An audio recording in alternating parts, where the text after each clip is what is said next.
अब बारी आती है देवी के चौथे स्वरूप की, यानी कुष्मांडा देवी की। नवरात्रि में चौथे दिन देवी को कुष्मांडा के रूप में पूजा जाता है। अपनी मंद हल्की हंसी के द्वारा अंड यानी ब्रह्मांड को उत्पन्न करने के कारण इन देवी को कुष्मांडा नाम से अभिहित किया गया है। जब सृष्टि नहीं थी, चारों तरफ अंधकार ही अंधकार था, तब इसी देवी ने अपने इशत हास्य से ब्रह्मांड की रचना की थी। इसलिए इन्हें सृष्टि की आदि स्वरूपा या आदि शक्ति कहा गया है। इन देवी की 8 भुजाएं हैं, इसलिए अष्टभुजा कहलाई। इनके 7 हाथों में क्रमशः कमंडल, धनुष, बाण, कमल पुष्प, अमृतपूर्ण कलश, चक्र एवं गदा है।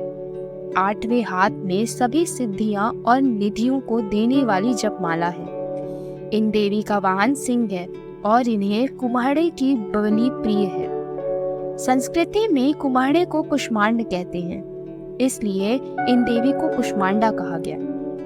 इस देवी का वास सूर्य मंडल के भीतर लोक में है। सूर्य लोक में रहने की शक्ति क्षमता केवल इन्हीं में है, इसीलिए इनके शरीर की कांति व प्रभा सूर्य की भांति ही दैदीप्यमान है। इनके ही तेज से 10 दिशाएं आलोकित है। ब्रह्मांड की सभी वस्तुएं और प्राणियों में इन्हीं का तेज व्याप्त है। अचंचल एवं पवित्र मन से नवरात्रि के चौथे दिन इन देवी की पूजा आराधना करनी चाहिए। इससे भक्तों के रोगों और शोकों का नाश होता है तथा उसे आयु, यश, बल व आरोग्य प्राप्त होता है। माता का अत्यल्प सेवा और भक्ति से ही प्रसन्न होकर आशीर्वाद आता है।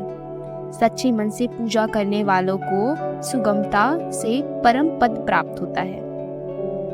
कैसे देवी का नाम पड़ा कुष्मांडा, बताती हूँ। कुष्मांडा का अर्थ होता है कुम्हाड़ा। माँ दुर्गा असुरों के अत्याचारों से संसार को मुक्त करने के लिए कुष्मांडा अवतार में प्रकट हुई। पौराणिक मान्यताओं के अनुसार इन्हीं ने पूरे ब्रह्मांड की रचना की है। ऐसी मान्यता है कि पूजा के दौरान उनकी कुम्हाड़े की बलि दी जाए तो वो प्रसन्न होती है। ब्रह्मांड और कुम्हाड़े से उनका जुड़ाव होने के कारण कुष्मांडा के नाम से विख्यात है। माँ कुष्मांडा का रूप कैसा है? चेहरे पर हल्की मुस्कान लिए माँ कुष्मांडा ही 8 भुजाएं हैं। इनके 7 हाथों में क्रमशः कमंडल, धनुष, बाण इत्यादि चीजें लिए हैं। देवी के हाथ में जो अमृत कलश है, उससे वह अपने भक्तों की दीर्घायु व उत्तम स्वास्थ्य का वरदान देती है। माँ कुष्मांडा सिंह की सवारी करती हैं, जो धर्म का प्रतीक है। माँ का मंत्र है, या देवी सर्वभूतेषु माँ कुष्मांडा रूपेण संस्थिता, नमस्तस्यै नमस्तस्यै नमस्तस्यै नमो नमः। माँ की पूजा की विधि है इस प्रकार। नवरात्रि के चौथे दिन सुबह सवेरे उठकर स्नान कर हरे रंग के वस्त्र धारण करें। माँ की मूर्ति के सामने घी का दीपक जलाएं। अब देवी को हरे इलायची, सौंफ और कुम्हाड़े का भोग लगाएं। ओम कुष्मांडा देव्यै नमः मंत्र का 108 बार जप करें। आरती उतारें व किसी ब्राह्मण को भोजन कराएं। इसके बाद स्वयं भी प्रसाद ग्रहण करें। वंदे वांछित कारमथे चंद्रघारते शेखरम सिंहरूढ़ा अष्टभुजा कुष्मांडा यशस्विनीम।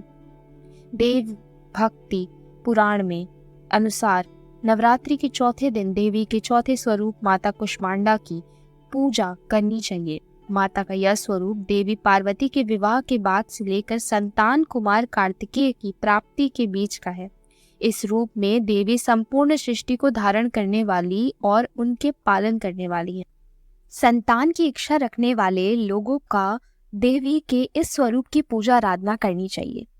देवी कुष्मांडा की कृपा और आशीर्वाद पाने के लिए या देवी सर्वभूतेषु कुष्मांडा रूपेण संस्थिता, नमस्तस्यै नमस्तस्यै नमस्तस्यै नमो नमः श्लोक का यशस शक्ति जप करें। इससे माँ प्रसन्न होती है और भक्त को सुख समृद्धि व आरोग्यता का वर देती है। देवी कुष्मांडा का प्रिय भोग। संस्कृत में कुष्मांड कद्दू और कुम्हारे को कहा जाता है, जिससे पेठा तैयार किया जाता है। देवी ब्रह्मांड के मध्य में निवास करती हैं और सभी जीवों का संरक्षण करती हैं। इनको कुम्हारे की बलि सबसे प्रिय है। कुम्हारे के बिना पेठा भी देवी का पसंदीदा है। इसलिए इन्हें प्रसाद स्वरूप पेठे का भोग लगाना चाहिए। देवी कुष्मांडा की पूजा से मिलता है ये वरदान।